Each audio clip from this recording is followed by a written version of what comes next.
Hello friends, எல்லோரும் எப்படி இருக்கீங்க? டுடே வீடியோ என்னென்னு பார்க்கலாமா? உங்களுக்கு பிரியா முக்கியம்னா எனக்கு பிரியாணி தான் முக்கியம் அப்படின்ற மாதிரி டயலாக் சொல்லி நானும் பிரியாணின்னு சொல்லணும்னு ரொம்ப ஆசைப்பட்டேன். பட் இது அவசர பொங்கல் அப்படின்னு சொல்லி நான் வச்சேன்றதை நீங்கள் லாஸ்ட்டில் நீங்களே தெரிஞ்சுக்கிங்க. ஃபஸ்ட்டு நம்மளுக்கு தேவையான அளவுக்கு வெங்காயம், தக்காளி, பச்சை மிளகா கட் பண்ணி வச்சுக்கலாம். ஒரு குக்கர் எடுத்துக்கோங்க. அதில் கொஞ்சோண்டு ஆயில் ஊற்றிட்டு ஒரு ஸ்பூன் கீ போட்டு நல்லா அதை உருக விட்டுருங்க.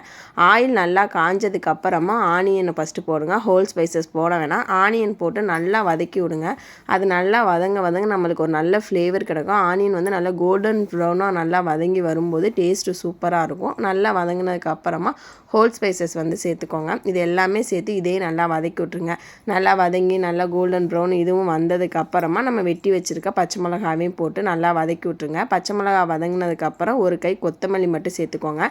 புதினா இருந்தாலும் சேர்த்துக்கலாம். பட் என்கிட்ட புதினா இல்லாதனால நான் கொத்தமல்லி மட்டும் சேர்த்துருக்கேன். நெக்ஸ்ட்டு ஒரு ஸ்பூன் இஞ்சி பூண்டு பேஸ்ட்டு போட்டு நல்லா வதக்கி விட்ருங்க. இஞ்சி பூண்டு ஸ்மெல் போனதுக்கு அப்புறமா நம்ம வெட்டி வச்சுருக்க தக்காளியை போட்டுக்கோங்க.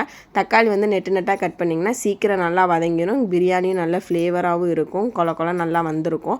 நம்ம மசாலா சூப்பராக இருக்கும். அதனால் தக்காளி நல்லா இந்த மாதிரி வெட்டி சேர்த்துக்கோங்க.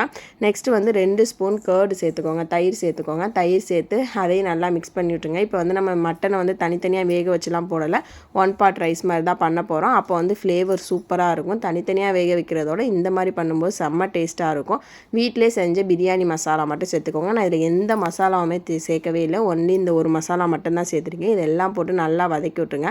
வதங்கினதுக்கப்புறம் வச்சுருக்கேன் நம்ம மட்டன், எப்படி எலும்பு கறி எதுனாலும் ஓகே, எல்லாமே சேர்த்து ஒரு 1/2 கிலோ மட்டன்ட்டு நான் எடுத்து வச்சுருக்கேன். மட்டன் போட்டு நல்லா வதக்கி விட்ருங்க. வதங்கி அது நல்லா வேகட்டும். இந்த எண்ணெயிலே கொஞ்சம் நேரம் நல்லா மிக்ஸ் ஆகட்டும். அப்போ இதில் உள்ள ஃப்ளேவர் ஃபுல்லாமே நல்லா இறங்கி இருக்கும்.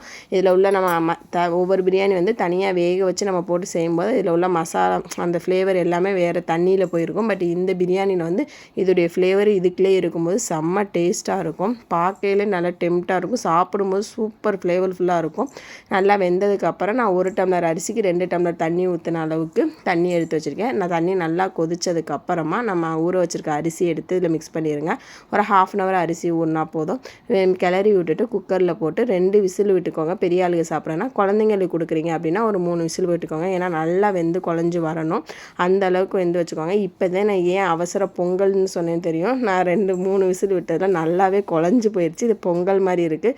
இதை பிரியாணின்னு சொன்னேன்னா உங்கள் பிரியாணி லவர் எல்லாம் என்கிட்ட கூட சண்டைக்கு வந்துடுவீங்க. அதனால் பொங்கல்னு வச்சேன். பட் டேஸ்ட்டு வேறு லெவல். பிரியாணியை விட இது சூப்பராக இருந்துச்சு. நீங்களும் செஞ்சு பாருங்கள். நெக்ஸ்ட் வீடியோவில் பார்க்கலாம். பாய்.